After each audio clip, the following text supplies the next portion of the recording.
Hello and welcome to the Robbies Podcast, your destination for in-depth discussion and analysis of the Premier League, the Champions League and the Europa League as well. I'm Robbie Mustoe and he's Robbie Earle. Here are today's topics. We will touch on some of the latest transfer rumours flying around football world. What's the latest on Harry Kane? Is Martin Odegaard on his way back to Arsenal? And is Cristiano Ronaldo making a shock return to the Premier League? Plus we'll look ahead to the second round of fixtures in the Premier League, focusing on the big London derby between Arsenal and Chelsea. That's what we've got coming up in today's episode. All right, Rob. No European football this midweek, so we're twiddling our fingers a little bit, and we want to come on and jump on, twiddling our thumbs even maybe, and as well as our fingers. Do we twiddle our fingers enough? It's your thumbs, not your fingers. See, I'm so bored. I can't even talk properly. Can't even twiddle the right things. Go on. Can't twiddle the right things. All right. So latest transfer rumours, Rob. Now, oh wow. So Harry Kane has returned to training. He's not going to be involved in the Europa Conference European Amazing League that's going to get cracking this season. Can't even say it. It's so good. I know. I didn't even know what it's called.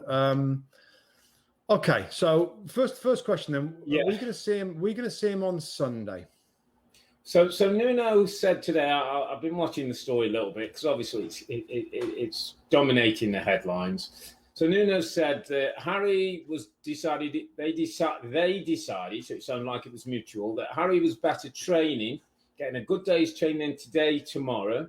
He'll join in with the team on Friday and they'll make a decision at the weekend whether he's part of the side. Now, Nuno's putting a great front on it and got a brilliant result at the weekend. And a couple of things, Rob, from me.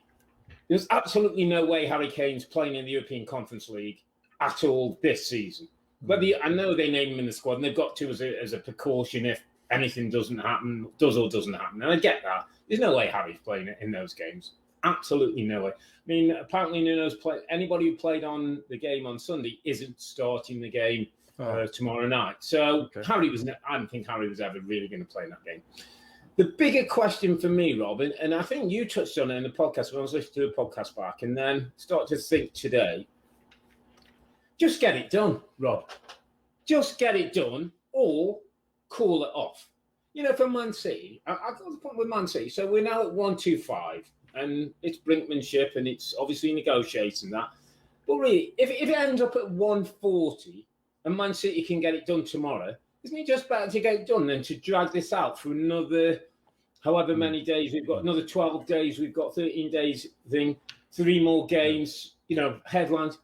Isn't it time just to get it done? If Man City pay 140 or they pay 125, doesn't matter. You paid over 100, you're going to break the record, blah, blah, blah. Yeah. Get it done. Or if you don't want him, just say, we're not going to go over 125. If Spurs don't want it, end of. Go and look for someone else. Spurs can carry on doing what they're doing, get Harry back. City can concentrate on doing what they're doing, and we'll move on. I just feel like somebody's got to either side. Daniel Levy wants his 150 and whatever. If Man City want Harry and that's what they've got to do, pay it. If you don't want it, don't pay it. Let Harry play, move on.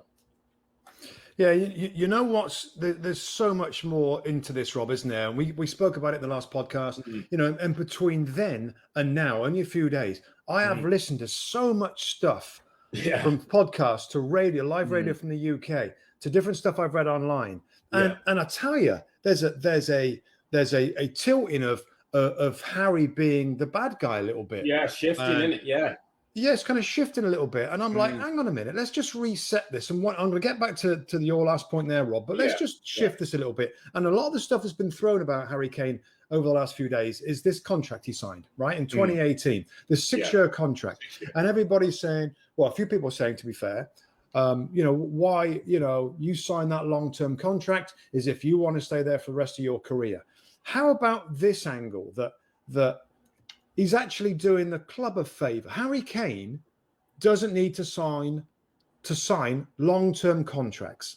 Doesn't need to. He's that good. He's been that consistent. He doesn't need to sign long contracts. That 6-year contract was as much about more wages for Harry Kane. Protecting the club as well. Protecting the club and helping Daniel Levy, where Kane is a superstar player, a world-class forward, that he wouldn't Harry, you're not going to let your contract drift out, are you? You're not going to be a situation like it would have been, by the way, like his contract, 2 years left. One, he said, you know what, love it, love what's happened at this club. I'll sign you 6 years. That gives you insurance. But at some point, like if and whether it's a gentleman's agreement or whatever it is, it wasn't. It was a benefit, a bigger benefit to the football club than Harry Kane that he signed that 6-year contract, right? And that, for me, is a strong point of like, I protected you. You're now going to get market value, Rob, and more. Going back to your original point, right? What the number is. We have got an incredible comparison. This just happened. Romelu Lukaku is almost the same age. His last two seasons of goals for international, for European competition, for the main league, Serie A, Premier League, are almost identical, Rob. Now, over the period of time, Kane probably has extra, but so valuation under £100 million for Lukaku to Chelsea, right? Big fee, big player. Yeah. There you go. That's a good fee. And now, so not only is Daniel Levy obviously stalling this, but it's not as though, Rob, it's a poor offer. A Man City trying to get him cheap. Where Levy might say, well, hang on a minute, Harry, I know I said that you could move on, but come on, we got to get a decent. You are getting a decent. You're getting. They've already offered more than Lukaku, Rob. So why? I agree with all those points, but there's naivety from whoever's done the contract, Rob. That number isn't in. The gentleman's agreement is a gentleman's agreement, and I get that. But if that number's 150, I've got no arguments now. Man City either pay the 150 or they don't. It's because but Daniel Levy should sell him at what? Daniel Levy should sell him at 100 million. Well, is he doing the right thing for the football? If you can get, why am I going to sell Harry for 100 if I can get him for 150, or I think it's 150? Of course, he's going to go over the odds, and he wants more than maybe he's worth because City have got money and they're desperate for him. So I get that, and Daniel Levy's got to do the right thing for Tottenham Hotspur. Manchester City got to do the best thing for Manchester City. If Manchester City think Harry Kane wins them the title, it's not haggling over 10 or 15 million. He'll win your title and win you the Champions League. Get it done and move on. Rob, let me just interrupt you there. You just said Daniel Levy's got to do the best thing for the football club. Agreed. Yeah. He does. Is there any part in his brain where he remembers back, Harry signed a long-term contract, we get a huge fee for him, and we did have a conversation about if we're not winning Champions Leagues or winning Premier League titles, I get it, you want to move on. So are you just going to, is that like, he don't, that's just a nothing. That doesn't matter. No, I hear you, Rob, but we're on the outside looking in. We know people in the game. We know people maybe close to the situation. We know who Daniel Levy is, what he's like, what kind of deals he does. And if Harry Kane doesn't know that, who's worked for him all this time, he should know better. So Daniel Levy is going to do the best thing for Daniel Levy. Harry Kane's got to do the best thing for Harry Kane. And Manchester City have got to do the best. Each party's got to do their best. Now, if that number, because Harry hasn't done his contract right and his people haven't done his contract right, if there's no number in his contract, unfortunately, Daniel Levy's going to say 150.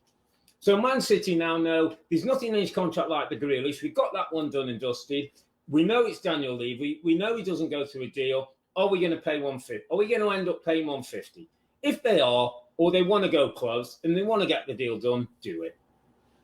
Yeah, I think the bottom line for me is, and you make good points there as well, Rob. But Daniel Levy, wow, yeah, I know what he's done for you, and what that long contract's meant for you. You're going to get over £100 million for a player that's been phenomenal for you, and probably hasn't earned the money that he could have earned at other big clubs, Rob. And you're gonna drag him through this. You're gonna. It's sullied his reputation, hasn't it? But I tell you what, I bet you know other Tottenham player signs a long-term contract on that basis. Exactly. Why? Why do it? They're gonna. Why should I sign? Why should I protect him and the value that and we're going to see more and more contracts, and maybe we're seeing it now. Different clubs. Paul Pogba's got a year left, and more people will let their contracts run out, so they don't get shafted, if you like, on the signing on the transfer fee, unless you put a clause in there. So maybe we'll see a little bit more of that. I read a quick line, Rob, just on finishing on Kane, that like 2 years ago, by the way, this club were in the Champions League final. on a different day with things different, if Liverpool don't get an early penalty and goes, there could be Champions League winners. And this club could have invested in this team. And Harry Kane could have been part of that growth. And we saw what 60-odd thousand people in that stadium look like on Sunday. It's a proper football club, mate. It's got the basis of a proper football club. Oh, with the right additions and a manager, and Nuno's been given his chance, and we're really pleased that he has, and let's see how this goes. But this could be a proper football club. While the other lot in North London are having a horrid time of it, it could be a real time for them to go. And we're in, unfortunately for Spurs fans, we're in this horrible kind of holding pattern. We said holding pattern. The club can't move forward. Yeah. I mean, I think everybody saw the stadium. I mean, unbelievable scenes of those flags and the size of that cup behind the goal. We've been to the training ground a few years ago, Rob. It is next level. Everything's ready to go, mate, isn't it? Ready to take off. I mean, the NFL thing, the money coming in. They got a Joshua fight coming in. Revenues are going to come. It's ready to go. I mean, Daniel Levy's done in some ways, Rob, with all the new stadium. And I mean, he's done That's what I'm saying. I'm so disappointed. And for Nuno to try and build a team and to get some replacements, and this Paratici, the new director of football, is probably ready to go. Like, am I getting this money in the window or not? It doesn't look like they're going to be able to. Be too late. So. Shane, and I'm sure it's going to continue. Give us plenty more to talk about. Harry Kane's a new Paul Pogba on our podcast. It seems like we're getting more Harry Kane things. Shall we move to Cristiano Ronaldo? Should we go to that space? Let's do that little story, Rob. We'll spin around to Arsenal in a minute. Yeah, put this one to bed, really, because I didn't really. I mean, Ronaldo's come out and made a big statement about Juve. There's been all kind of rumours that he may be wanting to leave. He may want to come to the Premier League. If Harry doesn't go to Man City, could he go to Man City, even though he's been a United fan in the Carlos Tevez role, where he goes from one to the other? It was a strong statement by Ronaldo, because he felt a bit like it was disrespectful to him and to the football club. I suppose what he didn't do is put an end to any rumours that he might be out there and wanting to go. My sense, and I just don't get the feel that it's a right fit for either of them, for Man City or for Cristiano Ronaldo at this stage of his career. I could be wrong, but they just got rid of an aging goal scorer who's proven goals in Sergio Aguero. As great as Cristiano Ronaldo is, and he'd be brilliant for selling shirts. I'm not quite sure he's the right fit for what Pep's doing and the way they're going. Well, he's 36 years of age now, Cristiano Ronaldo, Rob. He's into his final year of his contract. I think we know that Juventus have lost a lot of money through the pandemic and the revenues and money, like most big clubs have all around the world. Obviously, there's a few in the UK that haven't, but so whether there could still be something done last second, could Man United come in, Rob, and give him a year's contract to come back and float around Old Trafford and bang some goals in with all these, some of these younger players around him. I'm not ruling it out. I am ruling it out for Man City. Don't see that at all. But to go back to Man United, I still don't see for United right now, mate. Yeah, and as great as he's been, I just feel like, and some I want to touch on that, but I just feel like they've moved on. They don't really need to rely on just that one star. There's a little bit more going on there. And listen, of course he'd be this, and of course he'd have goals, but I don't know. I just don't think that's a fit, and I think he'll end up finishing that year at Juventus. Should we talk a little bit about Arsenal, or should we save that for our in-game? Let's do it now. We're in the transfer rumours, and I'll give update there. So Martin Odegaard looks like he's close to rejoining or joining permanently Arsenal. 22 years of age, 14 games, 1 goal, 2 assists last season, Rob. Yeah. Now, I think we differ a little bit on him. I thought he listen, first of all, Arsenal is where Arsenal are right now, Rob. And I know what you're going to say. You I don't know whether you think he's quality enough, he's good enough, and showed enough to be a full-time signer for Arsenal. I'm kind of, like thinking of what the club are right now. And I still think he was all right, Rob. I still think he's 22 years of age. There's still some upside. He can play wide. He can play in the number 10. Smith Rowe can play wide. It gives you another option. And they haven't got many options in there, Rob. The number 10s. No. Attacking midfield players, quality. So I don't mind it. Now, is there better players out there? I'm sure there are. but you kind of know what you're going to get. So I don't mind it as a signing.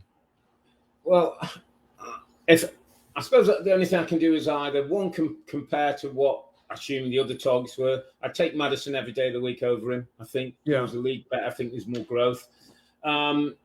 Yes, he's a talented football, no doubt, and he had a couple of games where he linked things in well. My worry with Odegaard is that I've got Smith Rowe. I know I'd probably like him a little bit more than you. I think he could grow into a star. Saka will know is going to grow into a top class player.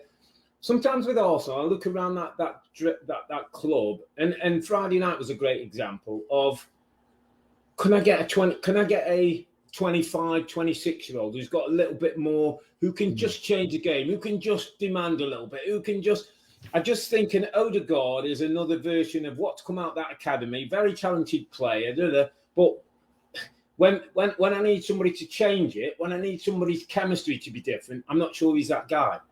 I think if it's going well, he'll look good, and I think if it's going badly, we won't see him. And I think they've got young players who are they're getting through that situation. I just feel age, experience, maybe a little bit more presence about somebody would have been my choice if I was going that route. Yeah, I think you could argue that Arsenal, back to James Maddison, I think they inquired a lot, Rob. Now, whether the money's too much or something, they're going next guy on the list with Odegaard. They're going to try and save money. I don't know. Now, another goalkeeper that seems imminent is Sheffield United's Aaron Ramsdale, Rob, 23 years of age goalkeeper, relegated with Bournemouth, relegated with Sheffield United. Did get in the England squad. He was the last. He did get in the England squad because Henderson came out, didn't he? With the COVID or whatever he picked up. All on the back of course, selling Emi Martinez, who was almost the goalkeeper of the season last year for Aston Villa. Are we hang on a minute? So are we, Edu, director of football? Is it to the point where we've got to start looking at some of these signings and decisions of what's going on in the football club? I know there's not a ton of money. But decisions like the Martinez and Ramsdale. I mean, Ben White. We like Ben White. What money? The proof will be in the pudding. 15 million is a lot. Is he? So these decisions that are being made. Ramsdale is a for me, it's a risky decision. He's not a young goalkeeper I've seen who I've said, like that. Sam Johnson of West Ham Albion I'd take all day before. Dean Henderson at Manchester United, I think he's coming from long COVID, and etc. I'd wait for him. If Dean Henderson's not going to be number one at Manchester United, I think an Arsenal football club could tempt him to say, come and be our number one for the next 10 years. He wants to play. He wants to be England's number one. We hear about his personality. Sam Johnson had an outstanding season with West Brom. They've just won 4-0 tonight against Sheffield United again, where Ramsdale was, where I'm not saying he chucked goals in. His decision-making at times is strange. I think if they sign Aaron Ramsdale, and there's talk that he comes in and probably will get the number one or challenge and gets the number one spot. If Aaron Ramsdale becomes Arsenal's number one, we'll be having conversations 6 to 12 months into his career saying, shouldn't he have got that? Shouldn't he have got that close? Shouldn't there be goals going in that we'll be scratching our head about, like we do with Bert Leno? Yeah, I don't get it. I don't get the Ramsdale thing at all. I just don't get it. It's almost like we're getting the end of the window, Rob. There's a bit of desperation. The club under a little bit of pressure. Back on decisions. I'm thinking back to Willian, and at that time, that was seen as being a great move, and they got a 2-year contract, and it's been disaster, really, from nothing. Big money and imagine what signing on fees. Just like I know the Arsenal fans, and I've seen plenty of them between the weekend and now. My goodness! In fact, everybody don't give them any more bad news. Come on, no, I feel for them, mate, because every time I see so many of them, like, God, tell me what's going on with Arsenal, and I just say you got to be patient. It's a transitional time. Let's cheer them up. They've got an easy game after Brentford this weekend. They're playing Arsenal. They're playing Chelsea. They're playing Arsenal. They might get a draw out there. They're playing Chelsea, who's just got Lukaku in the door. Chelsea team who look like they're flying and focused. Can't see any good news. Can we see any good news coming out of that this game? No. 11:30 sometime Sunday. Arsenal versus Chelsea. I mean, first of all, the rumours, Robbie, you heard these rumours that they can't sell all the tickets to the game. Well, after COVID, strong, yeah. I mean, there's strong which would surprise me. I think by Sunday they'll go, whether it's people late or disappointment. Arsenal was that. Arsenal-Chelsea derby. I know. At the Emirates. If that doesn't sell out, that's as big a indicator signal that things aren't right at that football club than you will ever see, because that is a must-see game under normal circumstances, regardless of where you're on the league. And I just looked at I was looking at some breaking stuff today. It was showing Chelsea were doing a in front of the fans training session, what they do a little bit just for things season. And they were parading Lukaku, and Lukaku did a few things. And you looked along the Chelsea line, they're doing some warm-up drills and stretching exercises. And you look at Chelsea and you think, wow. Almost, Rob, 2 players for every position, almost. Strength and depth. Lukaku hasn't yet pulled the shirt on and played for them. A lot of talk that he'll make his debut at the weekend. When you think of Arsenal, where they are, and I know they had a few injuries at the weekend, but chalk and cheese, man. Yeah. Absolutely chalk and cheese. And so is the ownership, Rob, isn't it? Isn't it always you've got to look higher, high? I mean, if the ownership are really determined to get this club winning titles again, then there has got to be more investment. There has got to be a bit more consequence on those in charge of coaching the team or directing the team from recruitment point of view. I just don't, this window, Rob, haven't done much, have they? Given the big clubs, the so-called big six, Arsenal's probably in need of most investment and changes. And they haven't Ben White was a lot of money. Yeah, 50 million. Yeah, the other stuff's late, isn't it? The other stuff late is a bit... reaction. And it's still issue. Are there issues with Lacazette and Aubameyang? Well, is it just bad luck? There's stuff out there, isn't there? And we shouldn't pick up on gossip, but it's out there that there's been a bit of a fallout between the manager and Lacazette and Aubameyang, and that may have played a part into. I'm not sure if that's why they were ill, whether it's COVID or some other illness, and he didn't play, or there's been some kind of breakdown in communication. But Aubameyang's been linked to Barcelona now, and here, there, and everywhere, and They're your 2 main strikers. We start the season, Rob, with those rumours already in place. I mean, I saw yesterday on social media there were odds of who's going to be the next Arsenal manager and when that's going to happen. I mean, that's where we are with Mikel Arteta. And should we just go to PointsBet Sportsbook, our partners? Just before we get to the odds, before we get the odds, Rob, I just want to touch quickly on Lukaku, because it looks like he could be ready. He could be ready. Wow. By the way, looking at him, he looks $1 million. He looks $1 million. And did you listen to him today, Rob? So his first kind of address the media. An interesting thing he said today in terms of his game, where he said in Italy, Serie A, it is different. It's different. Yeah.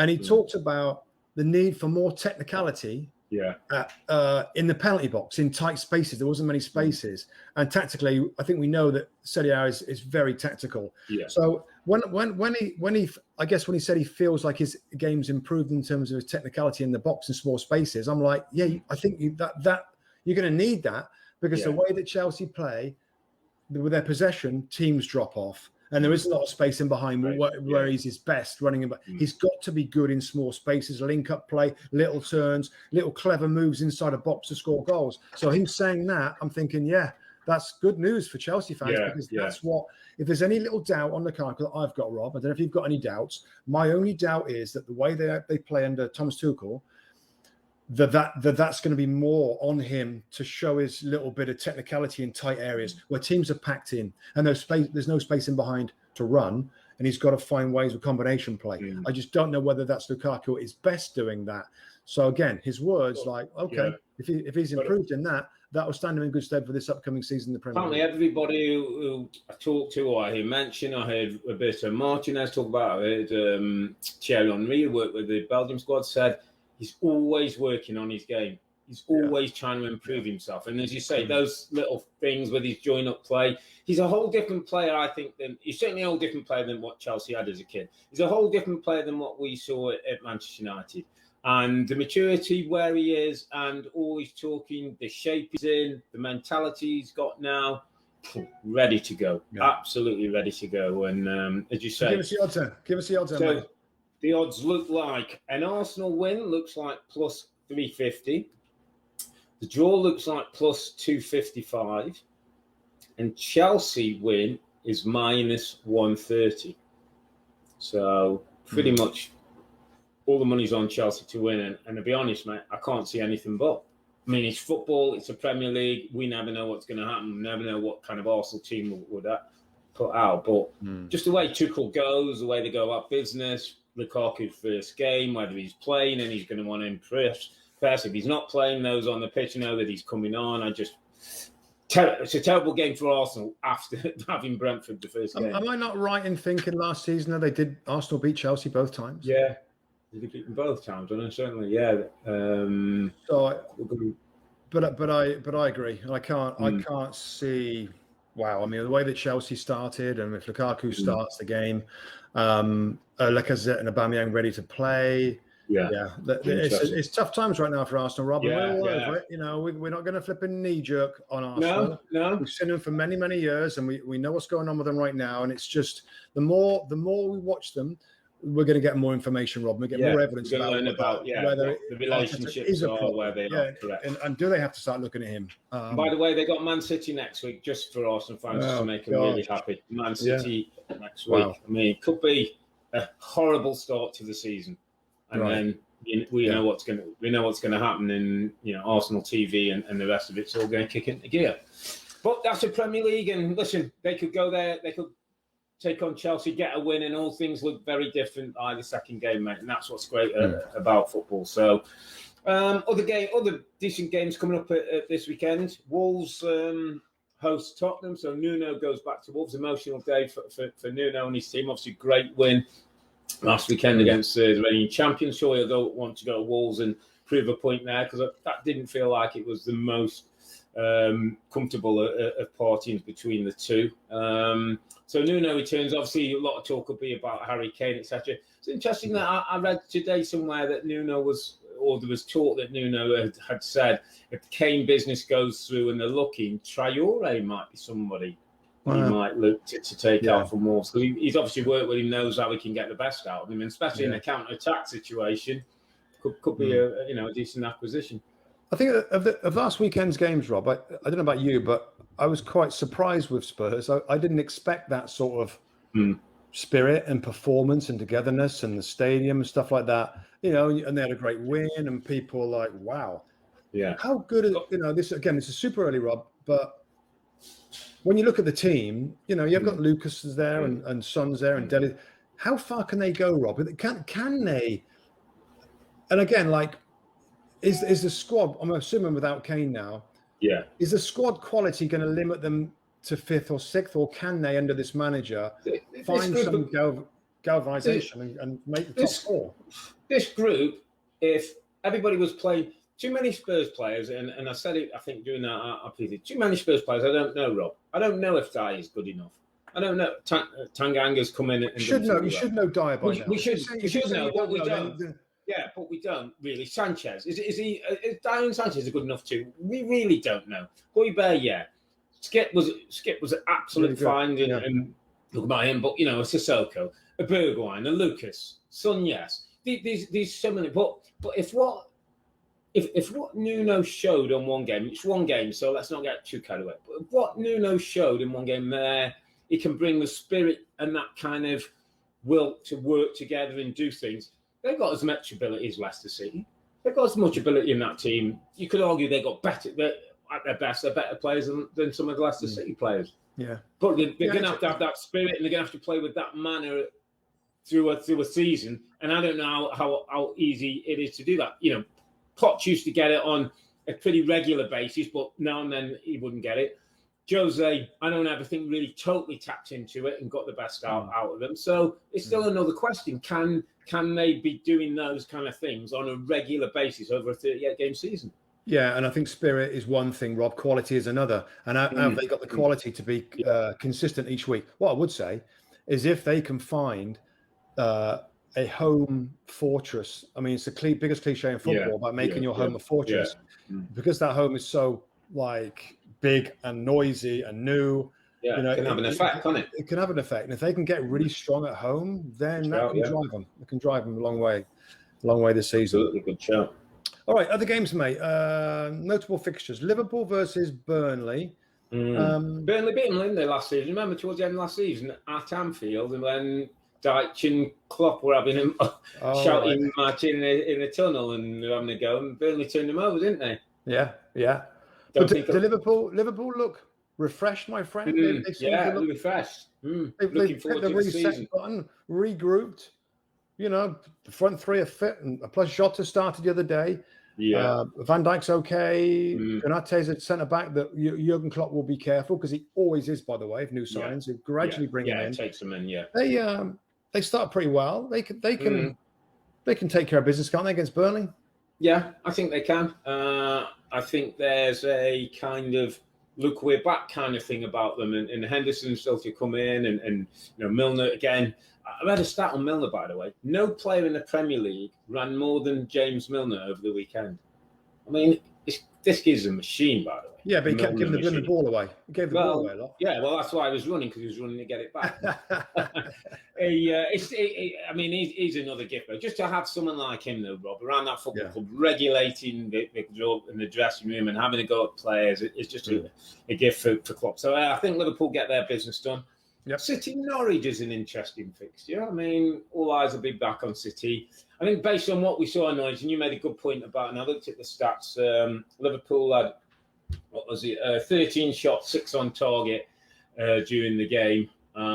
It's just, and Norwich didn't play bad. Some of the build-up play was good, didn't quite have the finishing touches, but you just wonder if they're going to concede that amount of chances on a regular basis against the better teams in the league, and City are one of the better teams in the league. Those are the games they're going to lose. Yeah, and Man City will be hurting. To lose the first game of the season. They're back at home. I mean, Norwich, in the past, they've been really good opponents for teams that can play a little bit. They're expensive themselves. So I think City there all day long, Rob. That's your home banker, really, given what we saw the previous weekend. Norwich lost the first game, and that's a really difficult one for the second match. So if they lose that one, Daniel Levy's just put Harry up to 175 mil, by the way, because City desperately need that one. Desperate. That one. Southampton, Man United. So remember, I think it was last season, was it? Man United were 2-0 down at half time, ended up winning 3-2. Cavani came on late on and they won the game, and it was like terrible half first. When United were doing that last season, going away, going down a couple of goals and then coming back. Just felt that this was a different United, and a couple of things, Rob, because I know we spoke at the weekend and we had a not difference of opinion, but a different look on Ollie. So I read a couple of things about the Varane, the whole day. It was just a great day. And a couple of things came back to me. The first one was the Varane thing. And apparently, it was Ole Gunnar Solskjaer that said, whatever happens, I want Varane paraded in front of that fans before we go out. It was his doing, not PR, not commercial, or anyone else. So already starting to think about, get the place up, get the guy out that's $1 million is one thing's great. Go to the business, they get the business done. What I was thinking about, Rob, and you'll know this, it's a point of every week in football, but more than ever, the first game of the season, where you've done your pre-season, the last week of the season, you're tidying things up, and you get to Thursday where it starts to get more serious. You get to Friday, and you know what I mean, you get the nerves start dangling a little bit, and the Saturday's going to be your game. And the first game doesn't ever determine your season, but helps one way or the other. And you win. And that Monday training, the Monday dressing room, I always just think was a brilliant place when you've won that. You have a month of hard work, you have all that thing, you have your bit of nerves and tension on that Thursday, Friday, you're not quite sure. And Manchester United go and hammer Leeds 5-1. Yeah. And that place must have been buzzing. Yeah. And my thought back, as soon as I was thinking about it, Rob, is Ole Gunnar Solskjaer's got to get that group together and say, what a brilliant start. What a great weekend. Pogba's 4 assists and Bruno's 3 goals. We need 30 more of these. We need to come on a Monday 30 more times this season, feel this thing, because that's what will get them titles. They've not got to be where on a Monday, at least we've had a nightmare, we let goals in, we didn't start the game well and we're chasing it. That feeling that they got on that Monday has got to be something they strive for 25 to 30 times this season if they're going to go where they want to go. And that's what they've got to show everybody, Rob. And that's what the manager's got to show. And that's what the players have got to show, Rob. That's what Paul Pogba's got to show, that he wants to do that 30 times. And, there isn't a switch off. There isn't a drop off. There isn't a bad start in games where they concede goals. They might not keep winning from positions of deficit this season again. A player, Rob.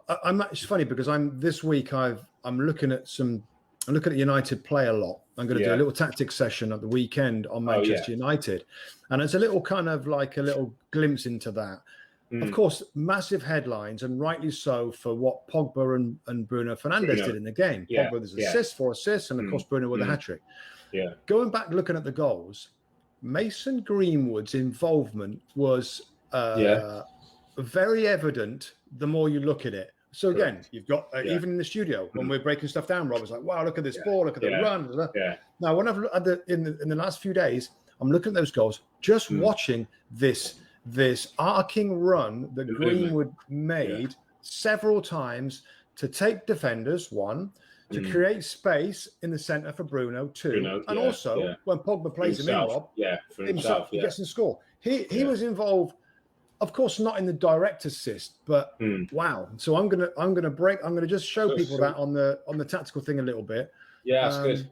It's good. So it's just that's different, mate. To last season, Greenwood wasn't himself for the first 2/3 of the season, and then towards the end he looked more like himself. Now, if this is the new Greenwood, and if this is going to be him stepping up as a striker, that's different, and that's exciting, and that could make a difference with.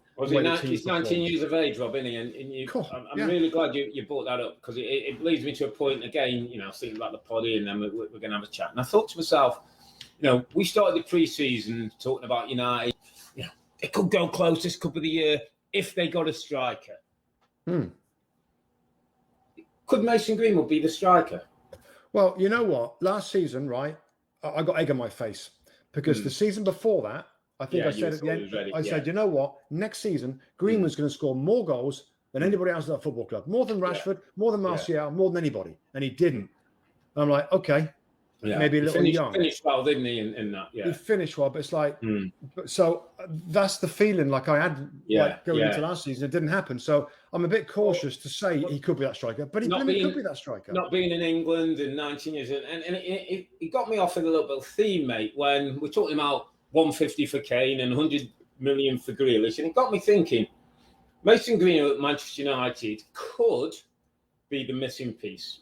We've seen great young Giggses and Scholeses and all those come through. Is he one of them who's ahead of his time, comes in, scores goals? Trevor Chalobah, Chelsea. Chelsea, are after another centre-back. We talked about the looking at them as Zoom goes. 22 years of age, Rob. Played in the Super Cup. Played at the weekend, scored a goal. From the academy, has been on loan, I think, at Ipswich Town recently. Looks like a talent. There's the size, next to Thiago. Could he be the legs? Jafik Tanganga and Oliver Skip. Spurs. Not even, probably we wouldn't even. I know Skip had come back from Norwich and has been playing regular. Tanganga's got into the team. See those two players at the weekend, you start thinking, sometimes are some of these young players there, and we always talking about transfers and money and this and that. And do we not have to let a couple of these maybe just see where they go? The John Terrys of the world had to come through at some time, and he had to put them in, and he had to, go through a little dip and come to where he gets to. Now, I just wonder if, and the other one I had is this kid, Harvey Elliott, 18 years of age at Liverpool. Yeah. Is he this little midfield player who can do a little bit more and go? Yeah. It just got me on a little thought. Like, it's one thing splashing all this money, but there's another case of letting some of these kids, let's see where they can go. And we're seeing it at Chelsea. So to continue that point, Reece James, Mason Mount, Robbie Earle, that in that period they couldn't bring anybody else in, and they did have to blood them. I'm such a believer in these young players need games, they need reps, and then you don't, because you don't know where the ceiling is. We didn't know where Mason Mount's ceiling is. It Derby? Is he never going to be a Chelsea player? Wow, he is going to be. Wow, he's a player for England. So that, I'd love to see that. The only thing I would say in terms of caution on that, Rob, is that, and we've seen this too. Pre-season, young players play a lot, and sometimes those young players make the first team in the first couple of weeks, and then they drift out. Drops off. So Trevor Chalobah. Yeah, given like Thiago Silva, is there going to be 2 or 3 of those guys you just said that might not make it through till October because others are coming back. But listen, I love the point, and we've given evidence there in Reece James, and I'm sure there's others that given the minutes, my goodness, they don't have jump up levels. To your point, means they haven't got to go and buy an effective or a really positive part of the 11, because you've got one from the youth team or whatever. So it's a good point. I hope they continue playing, Rob. That's the only thing with the Skips and the Chalobahs, and the Harvey Elliott and whatever. We can see them through. Looking forward to hopefully a few more of those young players staying in teams, and let's see now how far they go. Just a couple more of the remaining fixtures, mate.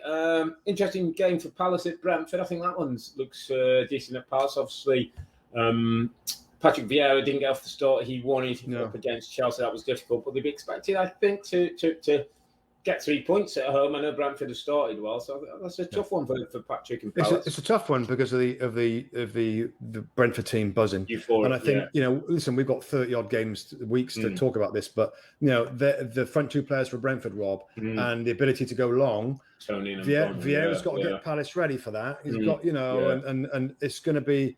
You can accept the first one away at Chelsea for Patrick Vieira, but this is at home. If they lose, then we start to not panic, of course, but okay, Patrick, this is it. We've got to find ways to get results here. By the way, so it's kind of a tricky home game. Takes us down the Frank de Boer route.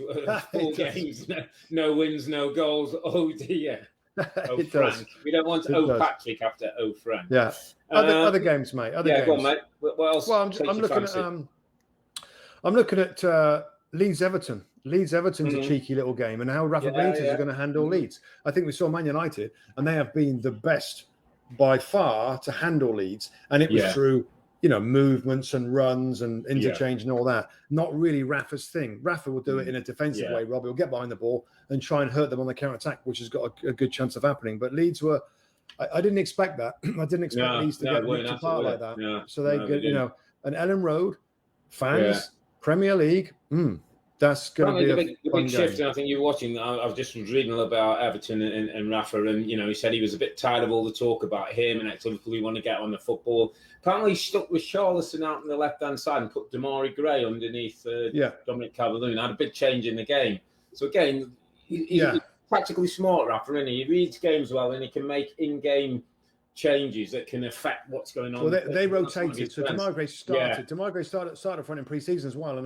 And I looked at the game the weekend, but then we kind of have got eyes on different games, but they switched. So at times, Charlton was in the middle and Damari Gray was left. So something see how it goes. Yeah. The other one that I'm looking forward to, mate, is West Ham-Leicester. Great game. I thought West Ham were sneaky good. I mean, United will get the headlines, but 4-2 away at Newcastle were sneaky good and breaking and making chances and look fit and energised. And Moyes done it. Moyes ain't off turning this football club around. I know it's only one game, but you're starting to.